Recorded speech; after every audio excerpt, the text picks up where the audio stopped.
Эмне өзүң колуң жокпу? Коюп ичпейсиңби? Кичине көзүңө карап баспайсың эмне? Широкийсиңби? 200 берсеңиз эчтекеге жетпейт. 500 берсеңиз? Көз, гаражга өчүнмөсөң, кечип чыккан үчүн урушуп атабыз. 2300? Сүйлөшөсүң? Сүйлөшпөйм мен. Кел сүйлөш. Эмне эле коелуп? Мен телефонум бар, сүрөткө чыккым келсе телефонго эле сүрөткө чыга алам. Кыргыз милициясынын баркын биз көтөрүп койдук. Ой.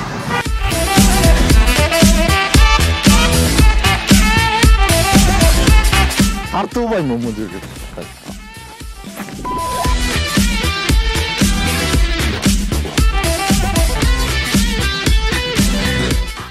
Ооруларды холистикалык ыкма менен дарылоо тууралуу кабарыңыз барбы? Бул оорунун симптомун гана эмес, себебин кошо. Негизинен дене менен рухту чогуу дарылоо системасы. Сенна Мед медициналык борбору бул ыкма менен бир топ жылдан бери көптөгөн адамдардын дарттарынан айыгуусуна себеп болуп келүүдө. Клиникада УЗИ, дартты аныктоочу аппарат, гинеколог, педиатр, невролог сыяктуу адистер бар. Андыктан эч тартынбай, биздин Сенна Мед медициналык борборуна кайрылып, шипа табыңыздар.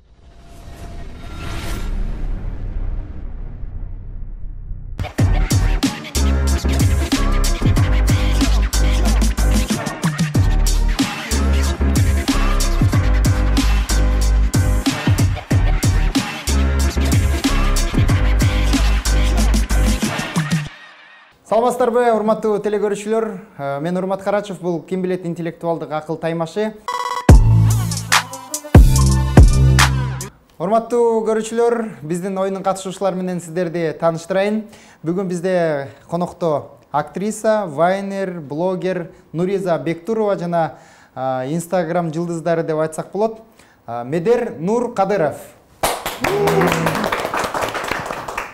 Кандайсыңар, жакшы жүрөсүңөрбү? Жакшы. Мен азыр оюнду баштаардын алдында деги эле ушу биздин таймашка келип катышып аткан катышуучуларга бериле турган бир сонун суроом бар. Медер, мектепти бүткөнүңүзгө канча жыл болду? Жана мектепте кандай окучу элеңиз? Так, мен мектепти бүткөнүмө деген 2016-жылы бүттү. 4 жыл болду. 4-5 жыл. Декабрда 5 жыл болду. 4 жылдын аягы 5 жылга болуп калыптыр, э? Анан мектепте кандай окучу элеңиз? Мектепте 4 окучумун, анан кээ бир жерде 5тер бар болчу, өзүм оңдоп койгон 5тер. Бирок 3тер жок болчу, э? Ошо өзүм оңдоп койгон 5тер. 3тү 5ке, куйругун чыгарып, сонун. Ушундай эле суроо Нуриза сизге. Биз экөөбүз теңбиз. Мен деле 5 жыл болоюн деп калды бүткөнүм. Классташсыңар? Жок. Группалашпыз. Группалашпыз. Ооба. Мен мектепте 4 эле окучумун, мен деле ошондой эле. Аябай жакшы деп деле айта албайм, анткени биздин мектеп аябай күчтүү болчу, араң жетишип окучубуз да, ошондой. Ошондо кайсы мектепти бүттүңүз эле? 69 гимназияда. 69 гимназияны бүткөнбүз, э? Мектептен кайсы предметтен, кайсы сабактан аябай мындай жетишип, же болбосо сүйүп окучубуз? Мисалы үчүн мен физкультураны жакшы көрчүмүн. Мен да физкультурадан постоянно биринчи болчумун. Балдардан ашып кетчүмүн, чын эле физкультурадан, черчение, ошо сүрөт тартканга кызыкчумун. Англис тилинен жакшы болчумун. Математика, физика, химия вообще жаман көрөм. Окуган эмесмин ошолорду. Чын эле айтып коюнчу, эртеле. Сандарга көп эме жакындыгым жок деңиз, э? Жакшы. Медер? Мен деле физкультураны жакшы көрчүмүн. Эл катары эле физкультураны жакшы көрчүбүз. Кичине анча-мунча математиканы окуп койчумун. Эң сонун. Биринчи сабактын эрежеси. Биринчи сабакта окуучуларга 15 суроо берилет. Жооп берүүнүн алдында атайын кнопканы басып жооп бериш керек. Туура эмес жооп айтылган болсо, жооп берүү мүмкүнчүлүгү кийинки окуучуга берилет. Биринчи туура жоопту айткан окуучу 2 упайга ээ болот. Катышуучуларга ийгилик каалап, сабакты баштайбыз. Кыргызстанда эң биринчи кайсы өлкөнүн элчилиги ачылган?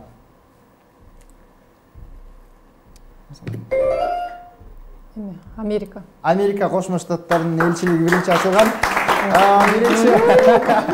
Биринчи упайды Нуриза алып кетти. Анда экинчи суроо. Учакта төрөлгөн балага кайсы өлкөнүн жарандыгы берилет? Самолетто. Каякта төрөлгөн?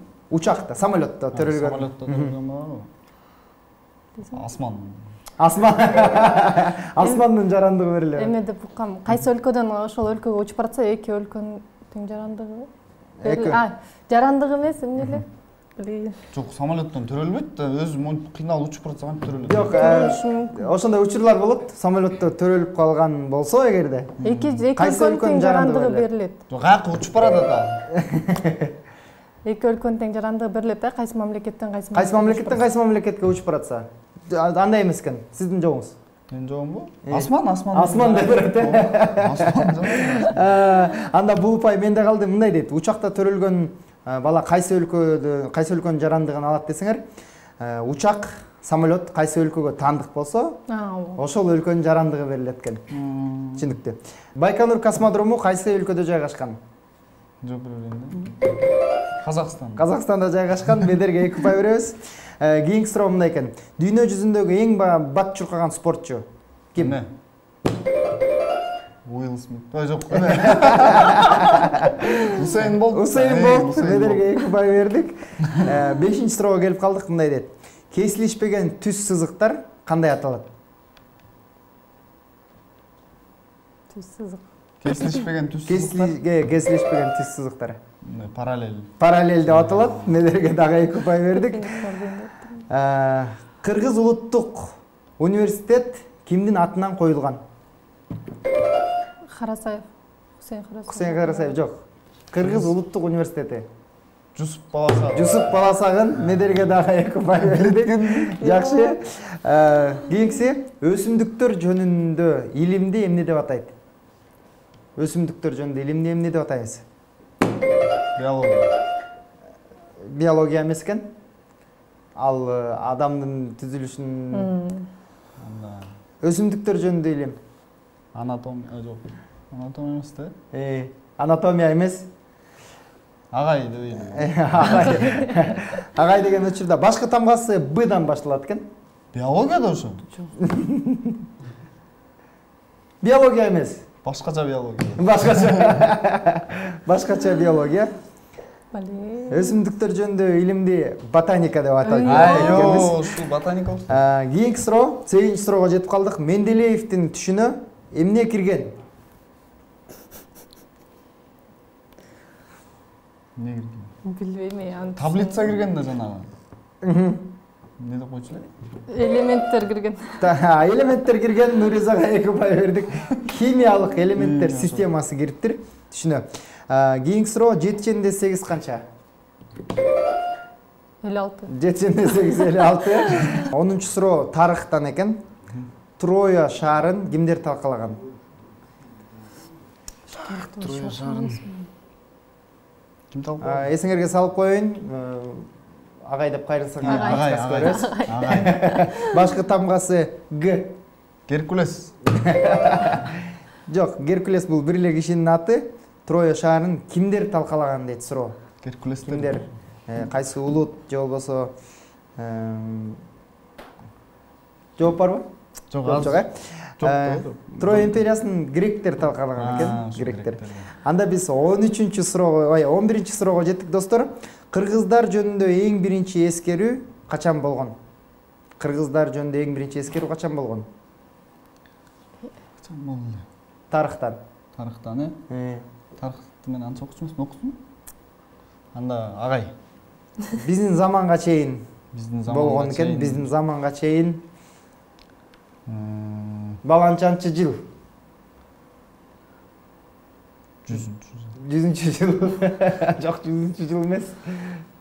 Биздин заманга чейин 201-чи жылы кыргыздар жөнүндө эскерилген экен. Кийинки суроо, 12-чи суроо. Поп музыкасынын королу? Майкл Джексон. Медерге 2 упай беребиз. 13-чү суроо. Масликов алып барган белгилүү теледолбоор? Тамашоо болуп.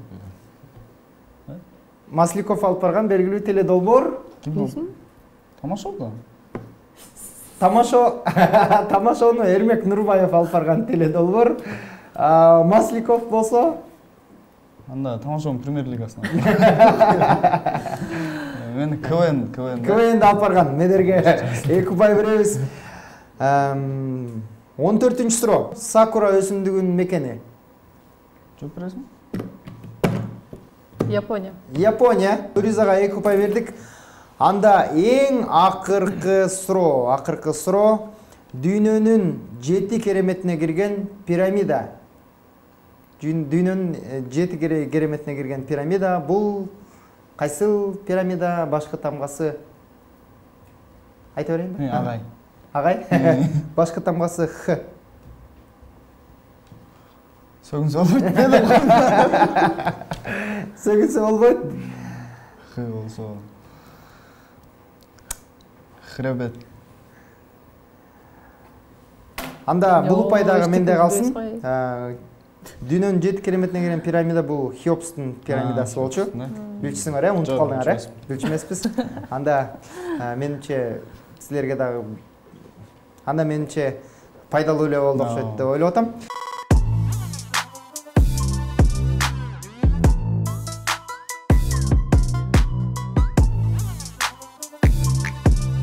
Ооруларды холистикалык ыкма менен дарылоо тууралуу кабарыңыз барбы?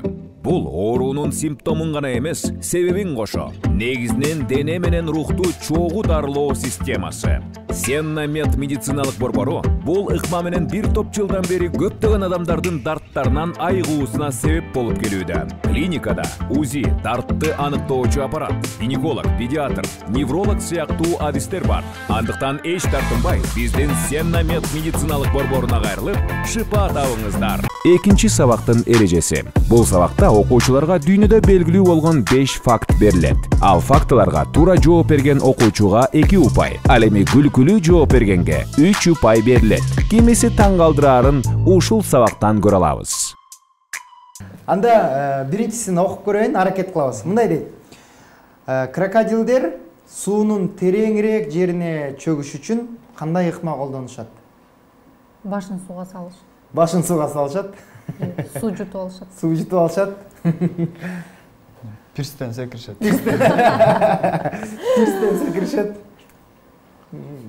Дагы. Катамаран менен ортосуна секиришет. Катамаран менен суунун ортосуна чейин барып секиришет. Элестеткиле, крокодил жүрөт. Крокодил. Суунун түбүнө дагы тереңирээк кириш үчүн эмне ыкма колдонушат?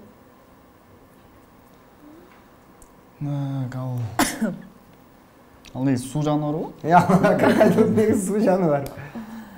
Сууга кирбейт да ал терең, башы чыгып туруш керек да. Ошол тереңирээк кириш үчүн эмне кылат? Өлүп калат. Өлүп калат. Анда биздин студияда коноктор күлдү. Медердин жоогуна, ошон үчүн Медерге 3 упай беребиз. Медерге 3 упай беребиз. Негизги туура жол мындай экен. Крокодилдер суунун тереңирээк жерине чөгүш үчүн таш жутуп алышат экен. Ошону айтайын деп таш жутуп алышат экен. Суу эмес, таш жутуп алат экен. Таш жутуп алганда суунун тереңирээк жерине түшүп кетет экен. Анда кийинки суроо, экинчи факт мындай дейт. Кандай учурда адам баласынын көзү жакшы көрүп калат? Кандай учурда? Очки кийип алганда. Очки кийип алганда. Кандай учурда? Кандай учурда? Мисалы үчүн неме? Караңгыдан жарыкка киргенде эмеспи? Караңгыдан жарыкка киргенде. Дагы? Же жарыктан караңгыга. Анда көрбөй калат. Бир апенде болуптур да. Сиз күлдүрөйүн деп айтып атасыз. Аракет кылган болчу, болбойбу. Кандай учурда адам баласынын көзү жакшы көрүп калат? Мисалы үчүн чукулдатайын, бийлегенде, чуркаганда, сүйлөгөндө деген сыяктуу. Ичип алганда? Ичип алганда? Ичип алганда ошо бийлеп. Ичип алганда, Ичип алганда жакшы көрүп калат. Дагы? Уктаганда деп койсун. Уктаганда? Болдубу? Болду. Анда бул суроонун жообу менде калды. Бул суроонун упайы менде калды деген. Кандай учурда адам баласынын көзү жакшы көрүп калат? Адам баласы көп корккондо көзү жакшы көрүп калат экен. Бийлеген ырдаган эмне корккондо бийлейсизби? Жок, мен айтып аткан, мен чукулдатып айтып атпаймынбы мына? Эмне кылганда, кандай кыймыл кылганда деп. Ошон үчүн мына корккондо адам баласынын көзү жакшы көрүп калат экен. Кийинкисине өтөбүз. Мындай дейт. Көк көздүү адамдар башкаларга караганда эмнени көбүрөөк сезишет?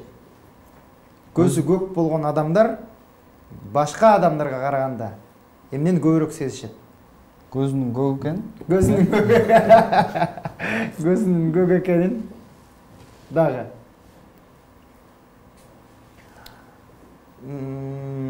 Күлдүрбөйсүңбү? Да, күлкүлүү кылып жооп бере берсеңер болот.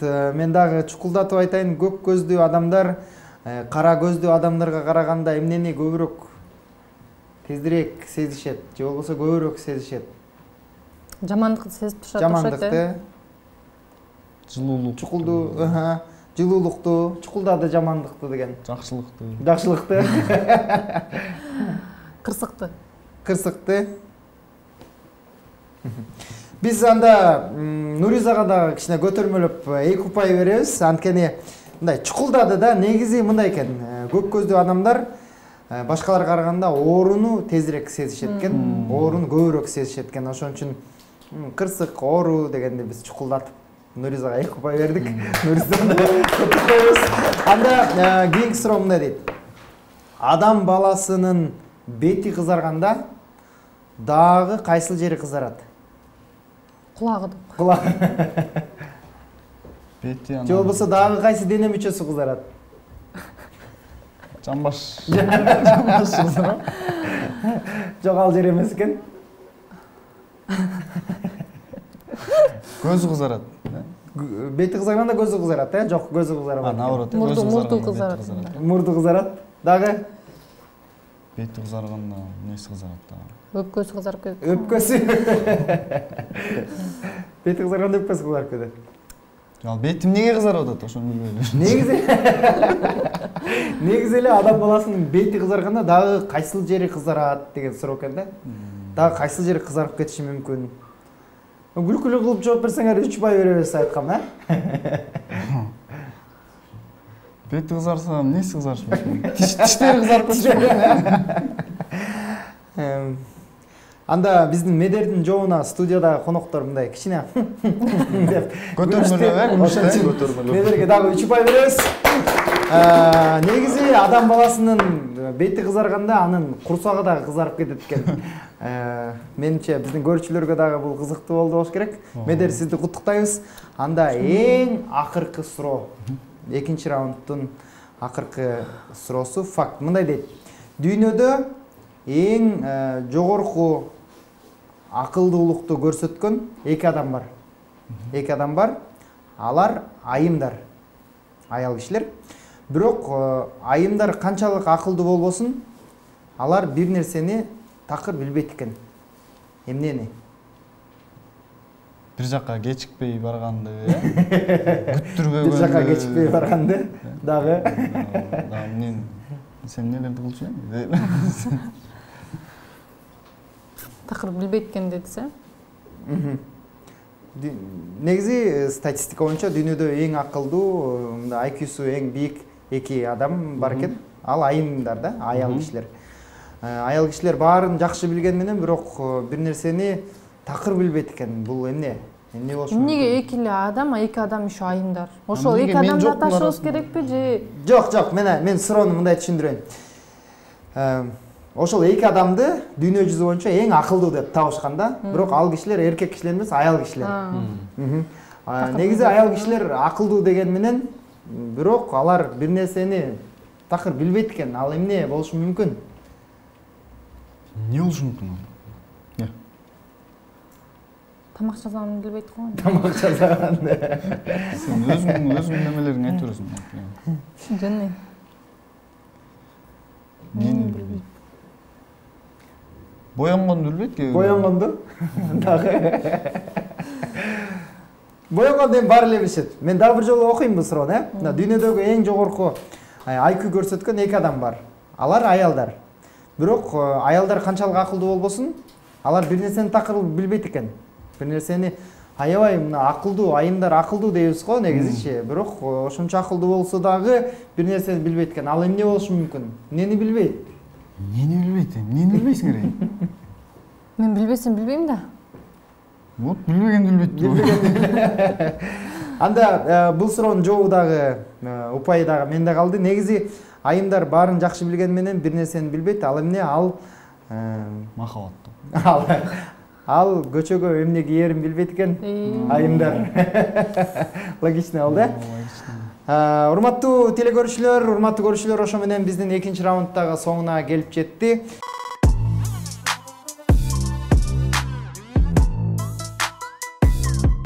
Үчүнчү сабак. Бул сабак тездикти талап кылат. Кайсы окуучу 1 мүнөттүн ичинде канчалык көп сөз окуса, ал окуучуга 5 упай ыйгарылат. Ошол эле учурда аз сөз окуган окуучу упайга ээ болбойт. Кайсы катышуучу ылдам экенин ушул сабактан байкайбыз. Ийгилик.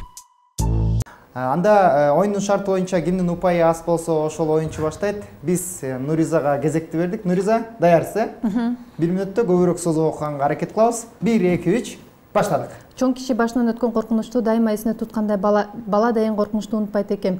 Мен ошол сүткө күйгөн түндөн кийинки мерчемдүү окуялар кадимкидей эсимде. Арадан ай өттү. Атам келте мени ооруду. 7-чи күнү көз жумду. Эми атамдын өлгөн күнү энемдин кара жамганы, бизди жетим деп боорукер кишилер мени маңдайымдан сылаганы баары күнү бүгүнкүдөй көз алдымга тартылат. Энем кийин көргөн түшүн ал да нече кайталап айтчу.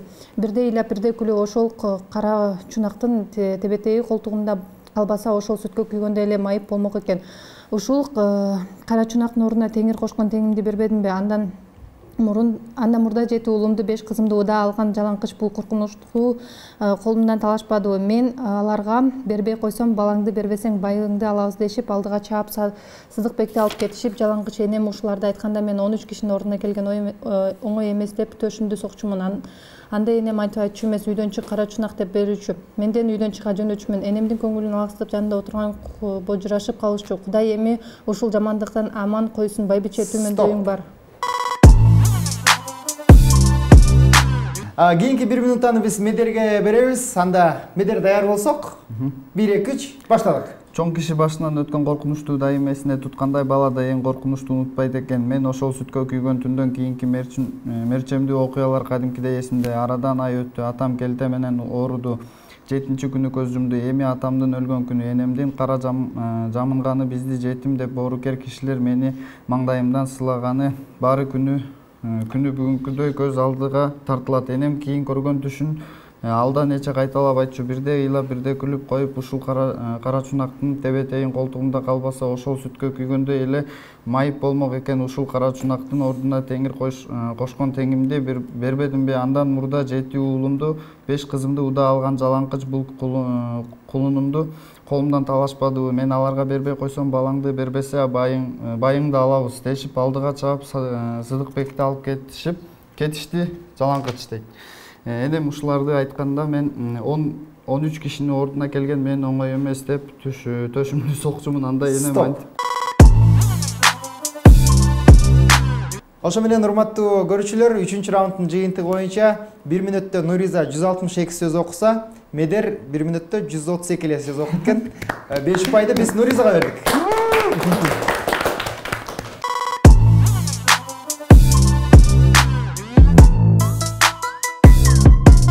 Төртүнчү сабак.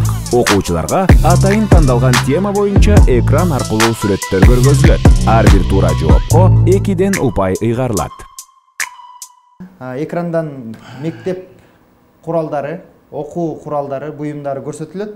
Силер болсо кайсыл аттарын айтасыңар? Ар бир туура жоопко 2ден упай беребиз. Басабыз кайра? Кнопканы басып жооп беребиз. Ким биринчи басса, ошол жооп берүү мүмкүнчүлүгүнө ээ болот. Даярбыз, Даяр болсок, биз көрсөтө берели. Бул Компас. Нуриза 2 упай. Бул компас. Кийинкиси Микроскоп. Бул микроскоп. Нуризага дагы 2 упай. Самын мындай бор көрдүм. Мектепте самын болмок. Самын кол жуганга самын бор мен жүйсүң. Бул жерде жалаң мектеп куралдарын көрсөтүп атабыз, окуу куралдарын. Өчүргүч. Өчүргүч. Нуризага 2 упай кетти. Кийинкиси Самын болсо. Карандаш. Пенал. Медерге 2 упай беребиз. Кийинкиси Бул деген Калькулятор. Илгерки калькулятор. Эме, эмне деп койчу элем аны? Кыргызчасын айтып койсок болот. Санагыч. Нуризага 2 упай беребиз. Кийинкиси Эме да, телескоп кой. Телескоп. Медерге 2 упай. Кийинкиси Сызгыч. Жок. Сызгыч да. 2 сызгыч. Анын өзүнүн аты бар. Эме? Сызгыч мындай түз болот, түз. Астында сызгыч. Бул болсо, бул жана айлана чийген сызгыч. Мындайынан коём. Ошонун аты? Ошонун аты айлана чийген сызгыч. Ошонун аты? жарым тегерек сызгыч. Транспортир деп коебуз. Транспортир деп коебуз. Кийинкиси фонарик. Жок, бул жана неме? Батман салган неме? Батман салган аты сумка. Тоголок сумка. Тоголок сумка. Не деп коебуз атын? Буну не деп коет? Тилим учунда турат таппайт. Тубус деп коебуз, Не? Тубус. Ошентип коет. Кийинкиси? Циркуль. Нуризага 2 упай бердик, анда акыркы биздин сүрөттү көрсөтөбүз. Кой тур бул. Эмне бул? Мындай колдон. Жана жөн эле циркуль болсо, бул болсо башкача циркуль. Башкача. Бул эмне? Сызгыч менен циркуль экен. Неде? Бир нерсе циркуль. Эмес да бул. Циркуль башкачасы болот да. Муну деген штанген циркуль деп коебуз, Штанген циркуль деп коебуз. Бүгүнкү оюндун жалпы эсебин чыгарабыз. Бүгүнкү биздин таймашта 22 упай менен Медер утулуп калды. Ал эми 25 упай топтоп бүгүнкү таймашта Нуриза жеңүүчү болду. Нуризаны чын жүрөктөн куттуктайбыз. Нуриза, сизге биздин башкы демөөрчүбүздөн мындай белегибиз бар. Сеннамед медициналык борборунун атынан ичинде иммунитетти көтөрө турган, мээнин иштешин жакшырта турган, анан ден соолукту чыңдай турган жакшы витаминдер бар. Мына ушул витаминдерди Сеннамед медициналык борборунун атынан сизге белек кылабыз. Чоң рахмат.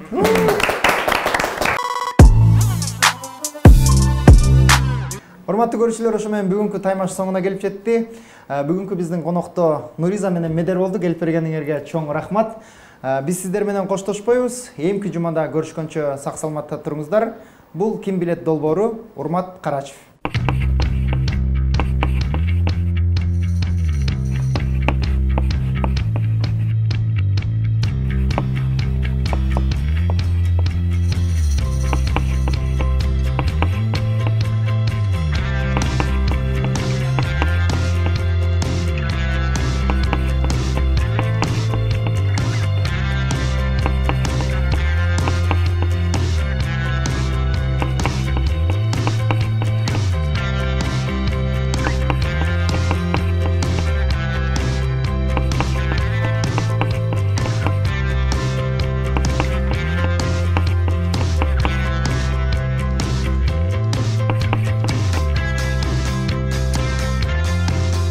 Ооруларды холистикалык ыкма менен дарылоо тууралуу кабарыңыз барбы?